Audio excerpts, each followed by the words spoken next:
Ciao a tutti, continuiamo con le lezioni di letteratura latina, ormai stiamo quasi per finire, solitamente io a maggio finisco, poi mi riposo un pochino perché è stato un anno molto complicato per tante vicende, anche perché insomma poi d'estate si capisce che l'interesse nei confronti di questi video va un po' a scemare, legittimo, giusto, giustissimo.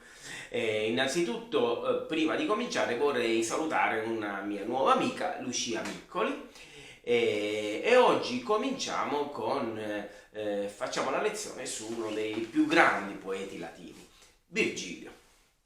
Virgilio nacque ad Andes, un paesino vicino Mantova, nel 70 a.C., da famiglia benestante, agiata però non nobile. Come si usava in quel periodo, cominciò a studiare prima a Milano e poi ovviamente andò a Roma e rimase a Roma fino al 44 a.C., anno dell'uccisione di Cesare.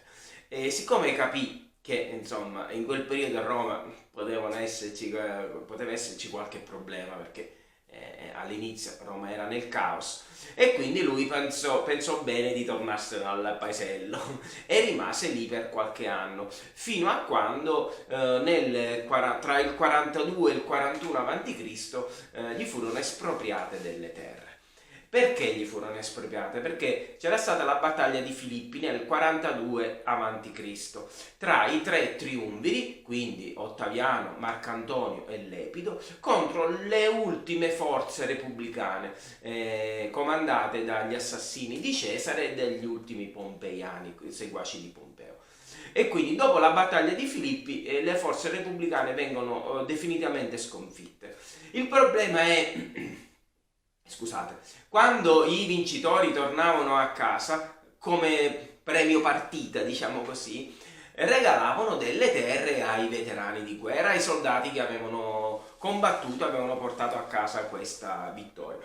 Ovviamente queste terre però le andavano a togliere ai poveri disgraziati, e fra questi poveri disgraziati c'era anche Virgilio. Ovviamente regalavano delle terre buone e quindi quelle della pianura padana erano molto appetibili. E lui, dopo questa grande delusione, tornò a Roma. Tornò a Roma tra il 42 e il 39 e scrisse le Bucoliche. Dopo, nel 38, ci fu un incontro che cambiò la vita con Gaio Cilnio Mecenate, che ora lo vediamo meglio dopo, diciamo è il ministro della cultura di Augusto. Ancora Augusto non era, diciamo, il padrone assoluto di Roma, ma lo sarebbe diventato. E Mecenate è quello che mette ordine alla grande cultura di questo periodo. Quindi dopo l'incontro con Mecenate scrive le Georgiche e successivamente dal 29 al 19 a.C. il suo grande capolavoro. Per 10 anni pubblica l'Eneide. Ci sta 10 anni e addirittura è interrotto perché mancava veramente poco. Si dice che mancassero soltanto 58 versi, quindi poco. Però lui, siccome era uno molto fissato con l'aborlime, il laborlime in latino vuol dire il lavoro di limatura, di sistematura, le ultime cose, se fosse vissuto di più lo avrebbe cambiato. Lui dopo nel 19 appunto va in Grecia per fare un viaggio in Grecia per vedere i posti cantati da Omero, i posti anche descritti in parte nell'Eneide. Solo che si ammala, nel viaggio di ritorno lì in Grecia incontra Augusto e gli ordina di ritornare a casa perché vede che era malato. Il 22 settembre del 19 morì non appena sbarcò a Brindisi e fu seppellito nella sua città molto amata, anche più di Roma, che era Napoli. Probabilmente un colpo di sole, malaria, insomma, non è facile stabilire per quei tempi la causa della morte. Per quanto riguarda la sua formazione culturale, come tutti i giovani di quel periodo, tra gli anni 50 e gli anni 40 a.C., si formò sull'epicureismo e sul neoterismo. Allora, sono concetti che ho spiegato bene, ho spiegato nella lezione su Catullo, quindi eventualmente se vi interessa potete andare a riprenderlo, però molto velocemente le facciamo.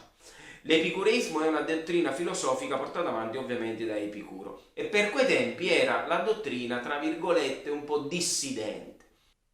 La dottrina filosofica ufficiale in questo periodo, ma anche prima, era lo stoicismo, perché insegnava il senso del dovere, il rispetto, l'abnegazione, quindi tutti inquadrati e dire sì ad Augusto. Ed era perfetto. Invece l'epicureismo propugnava il ritorno in campagna, l'ozium vuol dire il disimpegno politico. Fate come volete e quindi vuol dire una vita più separata, lontano dai grandi dubbi dell'umanità, la morte e gli dei. Quindi era una dottrina un po' dissidente. Il neoterismo è una corrente letteraria nuova, portata avanti da Catullo e era a favore delle piccole cose. Le poesie venivano chiamate nuge, erano poesie molto brevi, molto eleganti, sofisticate, ma tra virgolette leggere, ed era contro la grande epica, i poemoni tragici, e quindi è un grande rinnovamento della poesia. Virgilio si forma su queste, come tutti in quel periodo, su queste due correnti, l'epicureismo e il neoterismo. E infatti la sua prima opera, Le Bucoliche, risentono fortemente dell'epicureismo e del neoterismo. Sono dei carmi pastorali, sono 10 egloghe, chiamate appunto carmi pastorali. Ed era un genere letterario che a Roma non esisteva ancora, ma in Grecia era molto famoso. E il suo massimo rappresentante è un poeta greco-siculo, Teocrito. E appunto Virgilio prende molto da Teocrito e addirittura fa in questa opera, nelle Bucoliche, l'invocazione alle muse di Sicilia, quindi diciamo in onore del suo maestro. Nascono, come abbiamo già detto, in un periodo molto difficile perché sono gli anni del secondo triumvirato, dell'esproprio, insomma periodi complicati per la storia di Roma. E in queste sue opere c'è questo dolore, solo che lui non lo esprime con rancore, con odio, ma lo trasporta in un mondo lontano dal tempo e dallo spazio, lo trasporta nell'Arcadia e fonda il mito dell'Arcadia che poi ritroveremo nella letteratura italiana fino al 1700. È la terra dei pastori, è una regione della Grecia che qui viene mitizzata. La terra dei pastori poeti. C'è appunto l'amarezza per i campi, l'amarezza per un amore infelice. L'amore viene visto quasi come all'Ariosto, viene visto come pazzia, e sta alla base, come abbiamo già detto, epicureismo e neoterismo. È famosa la quarta egloga, perché in questa quarta egloga Virgilio parla di un puer, di un bambino. Sarebbe nato di lì a poco un bambino che avrebbe cambiato le sorti del mondo. Ora, ci sono state tantissime interpretazioni, ma nessuna convincente. Un figlio di Augusto, ma Augusto non ha figli maschi, un figlio di Asinio Pollione, ma non era un personaggio così tanto importante. In realtà non si sa. Addirittura gli scrittori cristiani in questo puer vedono Gesù bambino, e anche Dante vede in Virgilio queste capacità profetiche. Ovviamente sappiamo bene cosa rappresentava Virgilio per Dante. Dopo incontra Mecenate, abbiamo detto, e cambia la sua vita. Mecenate era un cavaliere di origine etrusca, ma era un grande organizzatore culturale. Portò alla corte di alla corte di Augusto tutti i più grandi artisti di quel periodo, ma non solo poeti, pittori, scultori, che avevano il compito di vivere senza impegni economici. Lui li stipendiava, diciamo così, Però loro avrebbero dovuto osannare ed esaltare i valori augustei, quindi le origini di Roma, il fatto che Roma aveva una missione civilizzatrice in tutto il mondo, e poi ovviamente dovevano celebrare anche Augusto attraverso il mito di Romolo e Remo, di Giulio e tanto altro. Quindi avevano il compito di fare propaganda, cioè dire di convincere le persone su determinati valori. I valori erano la campagna, la pace, la tradizione, i bei vecchi tempi. E quindi dietro proprio suggerimento di Mecenate, Virgilio si mette a scrivere questa seconda opera, Le Georgiche, che è un'opera già diversa, più matura, e non è più neotelica e diciamo epicureista, perché quella rappresentava una prima fase. Anche se c'è la campagna, però è una campagna diversa, perché viene vista non più come rifugio, ma come base della nuova Roma, dei nuovi valori portati avanti da Augusto.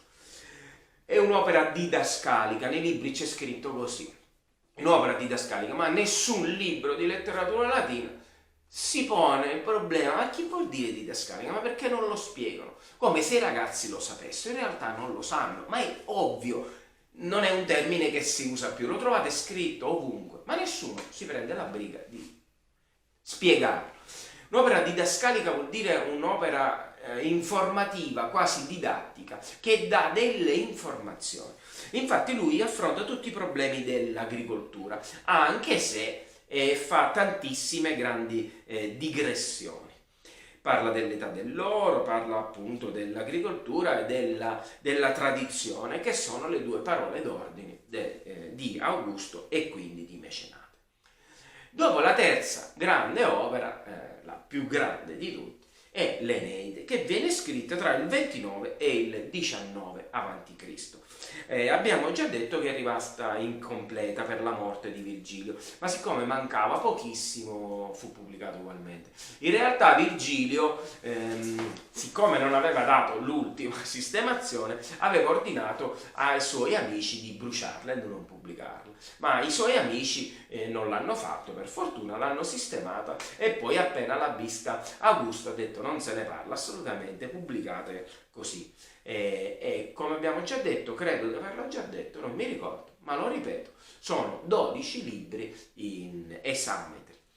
Vi ricordo che nella tradizione greca i libri erano 6 o 12 o 24, quindi c'è un motivo perché erano 12 libri. Nessun autore nell'antichità avrebbe fatto 15 libri, 16 libri, sarebbe stata un'opera incompleta.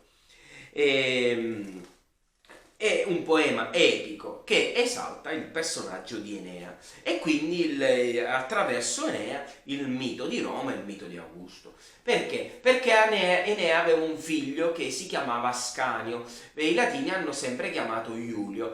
Da Iulio è derivata la gens Iulia, che poi è la gens, la famiglia di Cesare, e quindi anche di Ottaviano. E quindi Ottaviano addirittura era imparentato con Enea, e Enea era figlio di Venere, e quindi Augusto era una divinità. Serviva anche a questo, serviva non solo ad esaltare le origini di Roma, ma ad esaltare la figura di Augusto.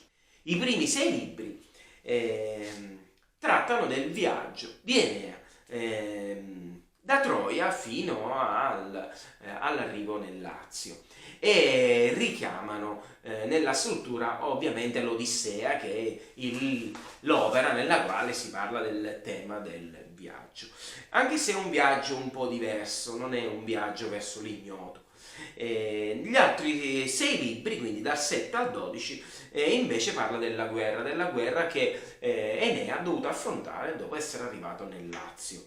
Ed è questo simile all'Iliade, ma anche qui ci sono delle differenze, perché non è una guerra distruttiva, ma è una guerra di fondazione, è una guerra di rinascita, non è una guerra di avidità. Lui è costretto a fare guerra per far rispettare il volere degli dei, che era quello di fondare una nuova Troia, una città che avrebbe governato il mondo.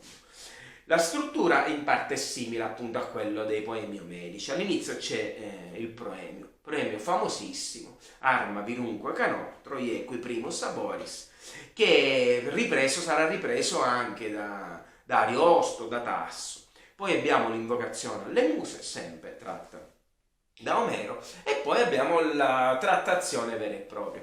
E come si dice in latino è una trattazione in medias res. Cosa vuol dire? Che non parte dall'inizio, parte già che lui sta navigando. Sta navigando a un certo punto e le sue navi sono sorprese da una grande tempesta mandata da Giunone, che rappresenta l'antagonista. Ora, perché Giunone ce l'ha con questo povero Enea? Per 3 motivi. Innanzitutto, Venera, scusate, ho fatto l'unione tra Venere e Enea e quindi è chiamato Venea. No, non c'è niente, sembra una malattia venerea. Enea è figlio di Venere, che è la grande nemica di Giunone, perché vi ricordate il pomo della discordia, la mela, quando gli dice la più bella, e litigano su chi è la più bella, e poi Paride la dà a Venere. Giunone ci rimane male, ma come? Tu un misero mortale, e quindi ce l'ha con Venere, e di conseguenza ce l'ha con suo figlio Enea. Seconda cosa, perché Giunone era protettrice di Cartagine e quindi si sa la profezia che Roma avrebbe distrutto Cartagine. E poi la terza cosa è la stupidaggine, proprio un capriccio degli dei, perché un troiano era stato scelto come coppiere degli dei al posto di Ebe, che è il figlio di Giunone. E quindi da questo momento in poi Giunone ce l'ha con Enea e ne fa di tutti i colori. Dopo questa tempesta, la tempesta viene calmata, anche perché poi Seidone si arrabbia e dice: ma scusate, il mare è roba mia, ma chi è che fa la tempesta? Anche perché interviene Venere e gli dice: salva mio figlio. E alla fine di questa tempesta le navi fanno naufragio, ma almeno si salvano e vanno a Cartagine, nelle sponde dell'Africa. A Cartagine Enea conosce la bella Didone, la regina di Cartagine, e una sera, durante un banchetto di accoglienza, lei sa che Enea è figlio di Venere, quindi non è che lo può trattare male, fa un grande banchetto e Enea racconta tutte le vicende precedenti. Per questo abbiamo detto in medias res, perché non parte dall'inizio. E quindi lui racconta dell'incendio, del cavallo di Troia che è scappato, la moglie si è persa, è scappato col figlio Anchise e col padre Ascanio, e racconta tutto. Racconta anche degli oracoli. L'oracolo gli aveva detto, l'oracolo di Delfi gli aveva detto che avrebbe dovuto fondare una nuova città, che insomma non sarebbe stata una città come tutte le altre. Un giorno però, durante una battuta di caccia, all'improvviso c'è un grande temporale e questi due, Didone ed Enea, si rifugiano in una caverna per non bagnarsi. In questa caverna si guardano e succede il fattaccio. Si amano, anche perché Didone era stata colpita da Cupido e quindi era innamorata persa di Enea.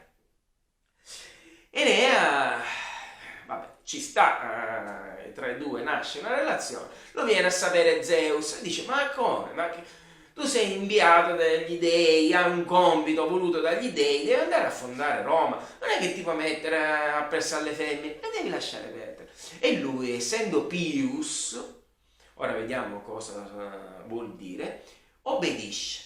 Il Pius è la caratteristica principale, essere Pius di Enea, non vuol dire pio come lo intendiamo noi in italiano, è un senso forte, fortissimo del dovere verso la famiglia, verso gli dei, verso la tradizione. Tutto ciò che gli viene ordinato lui fa, non si ribella nei confronti del destino. E quindi, essendo Pius, appena Zeus dice: ma chi sta facendo?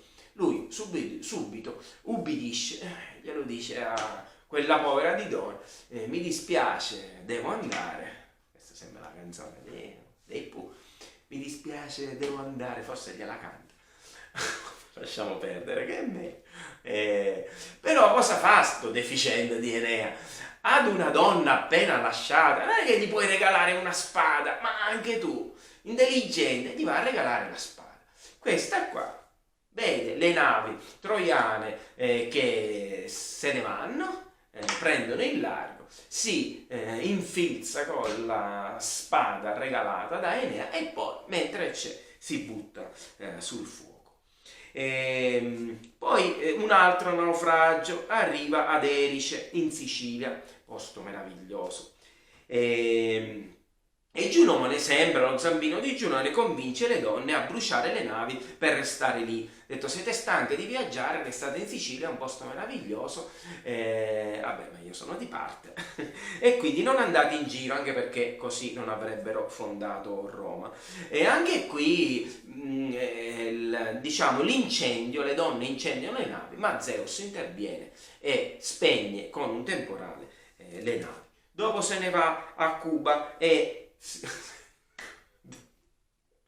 Ma quale Cuba? Questo è un lapsus freudiano, forse perché io vorrei essere a Cuba.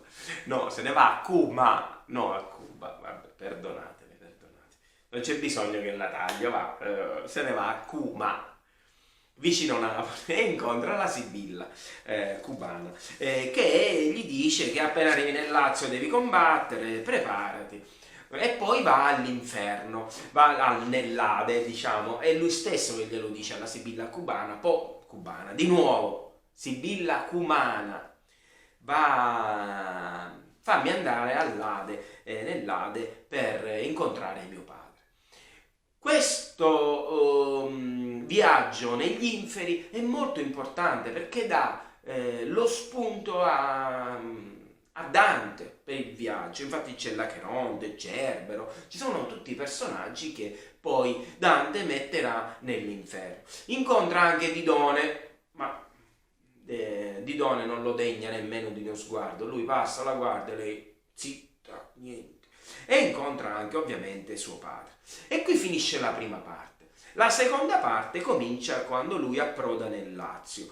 Nel Lazio incontra il re latino, che offre la figlia Lavinia in sposa ad Enea. Il problema è che già questo deficiente l'aveva promessa in sposa a Turno, re degli Etoli, e quindi questo Turno si arrabbia e succede ovviamente il patatrac, una lunga guerra, però una guerra che non cerca Enea, che abbiamo detto che Enea e Pius sono gli altri che dichiarano guerra a lui. Giunone convince tutte la moglie del re latino a schierarsi con Turno. Enea è aiutato dagli Etruschi e anche da Evandro, che a quei tempi viveva già nel Lazio, ma proveniva dalla Grecia. Comunque, per farvela breve, finisce con un grande scontro finale tra Turno e Enea e ovviamente vince Enea, sposa Lavinia, hanno un figlio, Ascanio, chiamato Iulio, e da qui deriva tutto, Cesare, Roma e Augusto. Quindi, come abbiamo già detto, è il poema per eccellenza di Roma. Prende spunto da Omero, ma non solo, perché ovviamente ci sono i grandi poemi romani come Nedio, come Ennio, ed è l'esaltazione, come abbiamo già detto, dell'ideologia augustea. E quindi le origini, il mito delle origini, il mito di Roma civilizzatrice, ed è il Pius deriva dal senso del dovere dello stoicismo. Vi ricordate che abbiamo detto stoicismo, filosofia ufficiale, epicureismo, filosofia dissidente. C'è una visione provvidenzialistica. Cosa vuol dire? Che è già tutto scritto. Infatti Didone, poveretta, non ha che cosa farci, Enea non ha che cosa farci, perché era già tutto scritto. Ovviamente è un'opera di propaganda ed è un'opera encomiastica, cioè vuol dire voleva esaltare le virtù di Augusto e di Roma. Penso che abbiamo finito, però come al solito non me ne andate, perché dobbiamo dire devo dire tre cose. Numero uno, nel mio sito www.adrianodigregorio.com ci sono tutti i riassunti delle lezioni vecchie. Queste qua ancora non le ho messe, speriamo di farcela d'estate, ma non lo so. Però insomma, dalla storia romana alla storia moderna ci sono tutti in PDF, gratuito, potete scaricarne tutto quello che volete. Seconda cosa, c'è il gruppo Facebook, le lezioni di Adriano Di Gregorio, se volete potete iscrivervi. Terza cosa importante, l'anno scorso durante il primo lockdown, invece di deprimermi, mi sono messo a leggere, a scrivere, a studiare e ho pubblicato questo libricino, poco più di 100 pagine. La storia raccontata ai ragazzi dall'anno 1000 all'anno 2000 d.C. ovviamente, è tratto dalle mie lezioni, così come le faccio io. Spero chiaro, spero semplice. C'è anche in versione ebook, che insomma è molto economico, un 2-3 euro, una cosa del genere. Basta così, la storia raccontata ai ragazzi. Ciao a tutti!